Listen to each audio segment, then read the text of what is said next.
ఆ విపత్తుల నివారణకు ఈ యొక్క ఏజెన్సీని తీసుకొస్తున్నందుకు గ్రేటర్ హైదరాబాద్ ప్రజల తరఫున వారికి నేను హృదయపూర్వకంగా ధన్యవాదాలు తెలియజేస్తా ఉన్నాను. అదేవిధంగా అధ్యక్ష, మీరు చూసినట్టయితే ఈ విపత్తుల వల్ల గతంలో ప్రాణ నష్టం కానీ, ఆస్తి నష్టం కానీ, ప్రభుత్వాల ఆస్తులు కానీ, లేకపోతే ప్రజల ఆస్తులు కానీ, ప్రజల ప్రాణాలు పోయినటువంటి సందర్భాలు ఎన్నో ఉన్నాయి అధ్యక్ష.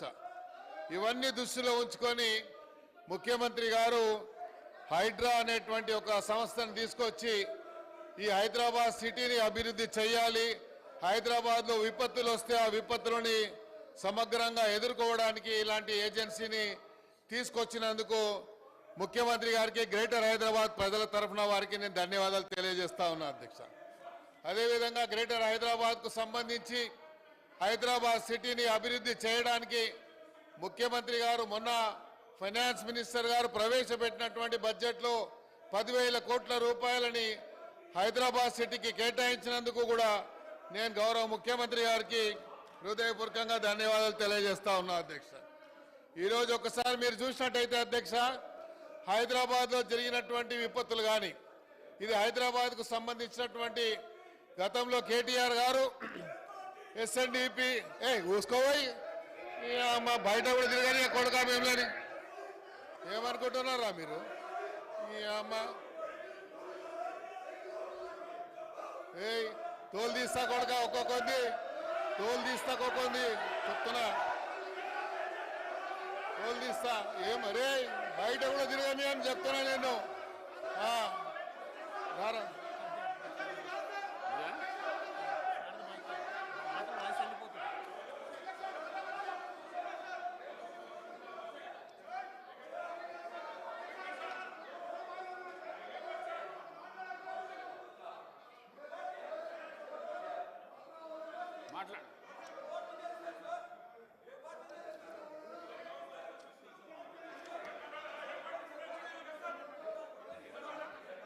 అధ్యక్ష, హైదరాబాద్ కు సంబంధించి ఇది ఇంపార్టెంట్ అయిన సబ్జెక్ట్ అధ్యక్ష. రాబోయేటువంటి రోజుల్లో హైదరాబాద్ సిటీలో రాబోయేటువంటి రోజుల్లో ఈ హైదరాబాద్ ఒక డిసైడింగ్ ఫ్యాక్టర్ గా కాబోతున్నది అధ్యక్ష. ఈ హైదరాబాద్ సిటీ ఒక డిసైడింగ్ ఫ్యాక్టర్ కాబోతున్నటువంటి ఈ తరుణంలో మేము గౌరవ ముఖ్యమంత్రి గారికి కొన్ని విషయాలు వారి దృష్టికి తీసుకురావాల్సిన అవసరం ఉంది అధ్యక్ష. ఈరోజు మీరు చూడండి అధ్యక్ష, కేంద్ర ప్రభుత్వం, కేంద్రంలో ఉన్నటువంటి ఫైనాన్స్ మినిస్టర్ గారు మొన్న సెంట్రల్ గవర్నమెంట్ ఒక రోడ్ మ్యాప్ తయారు చేయడం జరిగింది అధ్యక్ష. ఆ రోడ్ మ్యాప్కి సంబంధించి అధ్యక్ష మీరు చూసినట్టయితే 11.11 కోట్ల రూపాయలని వాళ్ళు చేయడం జరిగింది. ఆ రోడ్ మ్యాప్ అధ్యక్ష చూసినట్టయితే fastest growing urbanising city, fastest growing urbanising city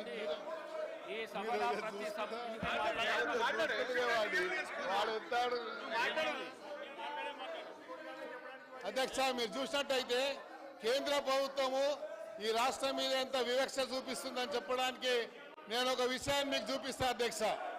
road map తయారు చేసింది కేంద్ర ప్రభుత్వం, ఒక రోడ్ మ్యాప్ తయారు చేసింది.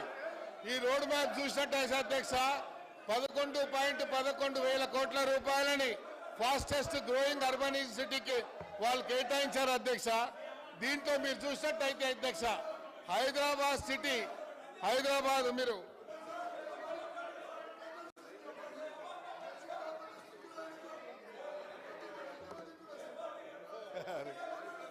అధ్యక్ష మీరు చూసినట్టయితే తెలంగాణ అధ్యక్ష ఫాస్టెస్ట్ అర్బనింగ్ సిటీలో సంబంధించి అధ్యక్ష అర్బన్ పాపులేషన్ గ్రోత్ అధ్యక్ష 3.2 అధ్యక్ష. నేషనల్ యావరేజ్ కంటే కూడా ఈరోజు హైదరాబాద్ సిటీ గ్రోత్ రేట్ ఎక్కువ ఉంది అధ్యక్ష. అందుకనే కేంద్ర ప్రభుత్వం మనం ప్రవేశపెట్టినటువంటి ఈ అర్బనైజింగ్ సిటీకి సంబంధించినటువంటి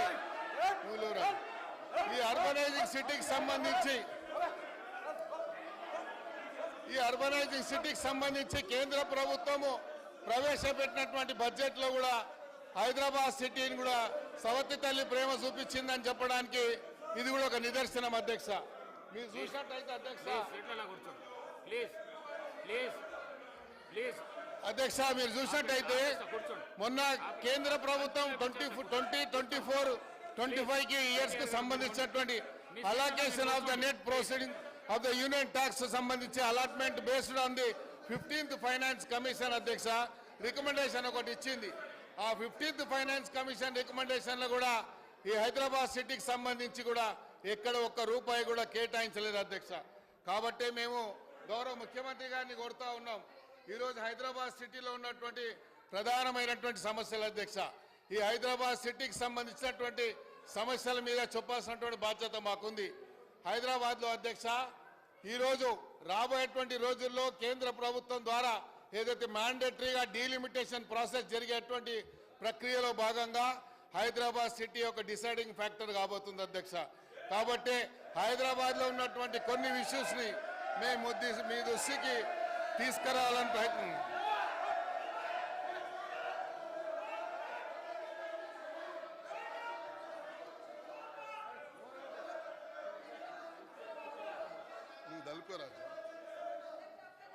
అధ్యక్ష ఈరోజు హైదరాబాద్లో ఉన్నటువంటి అధ్యక్ష అధ్యక్ష అధ్యక్ష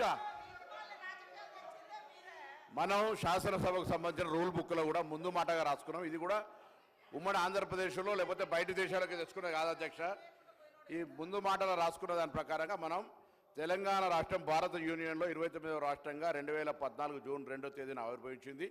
నూతన రాష్ట్రం ఏర్పాటైన పర్యవసనంగా తెలంగాణ రాష్ట్ర శాసనసభకు చెందిన నియమముల కమిటీ రాష్ట్రసభ ఆవశ్యకత గురించి సంబంధించి 2014 ఆంధ్రప్రదేశ్ పునర్వ్యవస్థీకరణ చట్టంలో గల నిబంధనల దృష్ట్యా మునుపటి ఉమ్మడి ఆంధ్రప్రదేశ్లో రాష్ట్ర కార్యవిధాన మరియు కార్యక్రమ నిర్వహణ నియమాలు మరియు లోక్సభ కార్యవిధాన మరియు కార్యక్రమ నిర్వహణ నియమాలను పరిశీలించింది.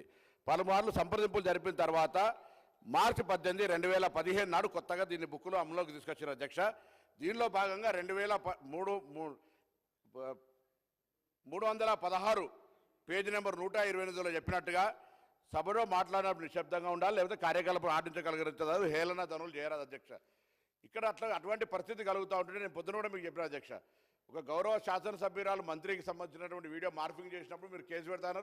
నేను అటువంటి వాళ్ళని ఒక టాడా కేసు పెట్టారు. అటువంటి వాళ్ళకి సంబంధించిన వాళ్ళు ఇక్కడ సభ్యులుగానే ఉన్నటువంటి వాళ్ళే. కాబట్టి దయచేసి మీరు మళ్ళీ కూడా కొడతాను ఈ యొక్క ప్రకారంగా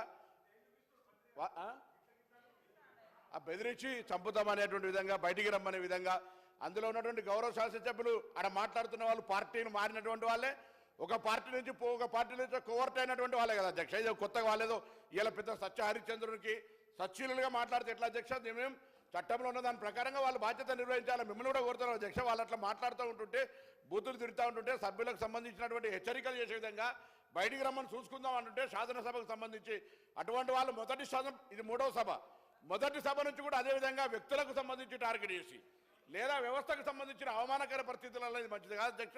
దయచేసి నేను శాసనసభ వ్యవహారాల మంత్రి గారు లేరు, కానీ మీరే దయచేసి ఇవాళ ఈ అంశానికి సంబంధించి రూల్ బుక్ కావచ్చు, ముందు మాట కావచ్చు, మనం ఈ చట్టాన్ని 2018లో ఆనాటి గౌరవ ముఖ్యమంత్రి అనుకుంటున్నాడు కేసీఆర్ గారు, ఇలా మాజీ ముఖ్యమంత్రి వారి తప్ప శాసనసభ వ్యవహారాలకు సంబంధించిన నడిచింది అధ్యక్ష. ఇది ఇలా మొన్నప్పుడు చెప్పిన 320 ప్రకారంగా ఒక మంత్రి మీదనో ఒక సభ్యుని మీద మాట్లాడితే మీకు నోటీస్ ఇవ్వాలి. ఏది పడితే దానికి వచ్చినట్టు మాట్లాడితే మీరు సభ్యునిగా మీరు స్పీకర్గా అవకాశం ఇచ్చినారు. అధికారం మిమ్మల్ని ప్రశ్నించాలి కానీ సభ్యులతో నేరుగా ఘర్షణ పడే విధానాన్ని ఏదైతే అవలంబిస్తానో ఇది మంచిది కాదని తమరి దృష్టికి తీసుకొని వస్తాను అధ్యక్ష. ఇంతకు మునుపు కూడా సభలో డిప్యూటీ చీఫ్ మినిస్టర్ గారు స్టేట్మెంట్ ఇచ్చినప్పుడు కూడా నేను ప్రతిపక్షాలకు మళ్ళీ ప్రాధేయపడ్డా, మీ సీట్లలో మీరు కూర్చోండి అంటే వాళ్ళు కూర్చోకుండా ఈ విధంగా పోడియంలోకి వచ్చి ఆ విధంగా చేసుడు అది మంచి పద్ధతి కాదు, సభా సాంప్రదాయాలను దెబ్బతీసే విధంగా ఉన్నది. సభలో ప్రతి సభ్యుడికి మాట్లాడే అవకాశం ఉన్నది, హక్కు ఉన్నది. మరి చైర్ పర్మిషన్తో సభ్యుడు మాట్లాడుతుండగా ప్రతిపక్షాలు 4 రోజుల నుంచి ఇదే విధంగా ప్రవర్తన చేస్తున్నారు. ఇది కొత్త సభ్యులకు చాలా వింతగా అనిపిస్తున్న సభల ఈ విధంగా ప్రాక్టీస్ మంచిది కాదని చెప్పేసి తెలియజేస్తూ నాగేందర్ గారిని మాట్లాడవలసిందిగా కోరుతున్నాను. థ్యాంక్ యూ అధ్యక్ష. హైదరాబాద్కు సంబంధించి అధ్యక్ష నేను అందుకే చెప్పడం జరిగింది, ఈ హైదరాబాదు రేపు డీలిమిటేషన్ ప్రక్రియ ప్రారంభం అవుతున్నటువంటి తరుణంలో ఈ హైదరాబాద్ సిటీ రాబోయేటువంటి రోజుల్లో ఒక డిసైడింగ్ ఫ్యాక్టర్ కాబోతున్నది సందర్భంలో హైదరాబాద్ ఒక ఫాస్టెస్ట్ గ్రోయింగ్ అర్బనింగ్ సిటీ కాబట్టి హైదరాబాద్లో ఇంకా చాలా మౌలిక సదుపాయాలు కల్పించాలన్నటువంటి ఆలోచనతోని ముఖ్యమంత్రి గారు ఒక మంచి ఆలోచనతోని ఒక ప్రణాళికబద్ధంగా ఈరోజు హైడ్రా అనేటువంటి ఒక సంస్థను తీసుకొచ్చి గతంలో జరిగినటువంటి విపత్తులను దృష్టిలో ఉంచుకొని ఆ విపత్తుల నుంచి అధిగమించడానికి ఒక సంస్థని నూతనంగా ఏర్పాటు చేసి ఆ సంస్థ యొక్క పరిధిని హైదరాబాద్ నుండి చూసినట్టయితే 27 మున్సిపాలిటీస్ కానీ 33 పంచాయతీలు కానీ అదేవిధంగా సుమారు 2000 కిలోమీటర్ల పరిధిలో ఓఆర్ఆర్ పరిధి వరకు కూడా అది సంస్థకు బాధ్యతను అప్పగించి ప్రజల యొక్క ప్రాణ నష్టం కానీ లేక ఆస్తి నష్టం కానీ ప్రభుత్వం యొక్క ఆస్తి నష్టం జరగకుండా విపత్తులు వచ్చినప్పుడు ఆ విపత్తుల నుండి అధిగమించడాలన్నటువంటి ఆలోచనతోనే ఈ యొక్క హైడ్రా అనేటువంటి సంస్థను తీసుకొచ్చి యూ వైడ్లీ మెన్షన్ సంథింగ్.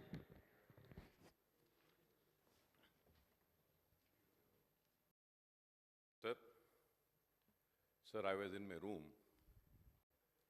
ये सारी गड़बड़ में very unparliamentary words were used by honorable member. I cannot repeat that, sir. Sir, I want to know, sir, honorable speaker, sir, I am not questioning who has provoked, who was wrong, why it happened. Sir, this shouldn't happen. He is a senior legislator. He owes an apology. I request him through you to kindly apologize. It is a very wrong message which will go. Sir, not using, sir, you might have not heard. Sir, he said about mothers. That is not right. And then after that, he also said, come out. I will see. Sir, but the mic was there, sir. Sir, mic was there. It came in the mic. Honorable Speaker, sir, I am requesting you, sir, it will not be good, sir. It is not good for this house. I know people provoke us. I know there are people who instigate us, but we have to keep our control. We cannot just get led away. It is not good for the house, sir. I request through you once again, without giving any reasons, you are a senior member, Mr. Nagendra Saab, I request that, yes, in that anger, I did, I am sorry about it, I apologize for it, then, the decorum of this house will remain. Kindly, sir, through you, I just want to request. Thank you. Akbar Saab, you have been seeing me from so many years. Speaker sir, you are also seeing me from so many years. I never lose my anger. Unfortunately, now they have started saying something about me that I don't, my London friend did not see that because I was in the mic, you might have seen only this version. Sir, my style of functioning in the house, everybody knows about me from so many years. I worked as minister. This is 6th time I became MLA here. They are not supposed to address me, sir. When I am addressing you, when I am addressing the house, they cannot straight away question me. I got the permission from the honorable chair. So chair ke choosy chair ke dariye main baat kar raha hu. So they are interrupting to me and they are saying something about me. They are also using filthy language. So I reacted on that.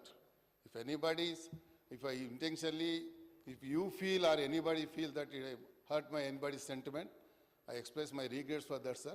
It's not my intention is not that. Sir, ఈరోజు హైదరాబాద్ అనేది ఒక important ఒక subject కాబట్టి వ్యక్తిగతంగా ఎప్పుడు కూడా ఎవరిని మనం హర్ట్ చేయాలని కాదు, అందరినీ కలుపుకొని కొత్త సభ్యులకు ఆపర్చునిటీ ఇవ్వాలని they have been literally requesting to the chair.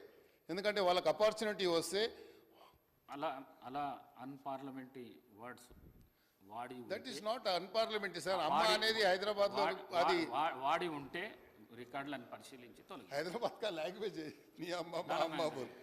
దానం नहीं नहीं I am not saying sir वो दानम नागेंद्र गाరు सर रूटीन में आ जाता साहब ऐसा बोल रहा हूं मैं. It's not this thing.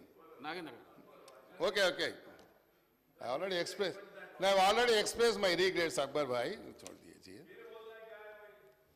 Sir. ఈరోజు ఇది ఇంపార్టెంట్ సబ్జెక్ట్ కాబట్టి సెషన్ స్టార్ట్ అయినప్పటి నుండి ఫస్ట్ డేనే ఎజెండాలో ఉంది సార్ ఇది హైడ్రా అనేది. ఫస్ట్ డే నుంచి, ఎందుకంటే హైదరాబాద్ ప్రజలకు చాలా ప్రధానమైనటువంటి సమస్యలు ఉన్నాయి. ఈ సభ ద్వారా హైదరాబాద్ ప్రజల తరఫున ఎవరో మాట్లాడాలని, ఫైనాన్స్ బడ్జెట్ మీద కూడా పూర్తిగా దీని మీద డిస్కషన్ జరగలేదు, అప్రాపరేషన్ దాని మీద కూడా డిస్కషన్ జరగలేదు. మనకు జనరల్లీ ఒక ప్రాక్టీస్ ఉంది సార్, అసెంబ్లీ యొక్క ప్రాక్టీస్ ఏంది అంటే అసెంబ్లీలో ప్రతి సభ్యుడికి 0 అవర్లో మాట్లాడేటువంటి అవకాశం ఇస్తే వాళ్ళ నియోజకవర్గాలకు సంబంధించినటువంటి సమస్యల మీద వారు చెప్తారు. సభ మీ దృష్టి ద్వారా, మీ ద్వారా మంత్రులు అక్కడ ఉన్నటువంటి వారు స్పందించి ఆ సమస్యల మీద పరిష్కారానికి ఒక మార్గం దొరుకుతుంది అనేది అందరి అభిప్రాయం. But most of them did not get any opportunity sir.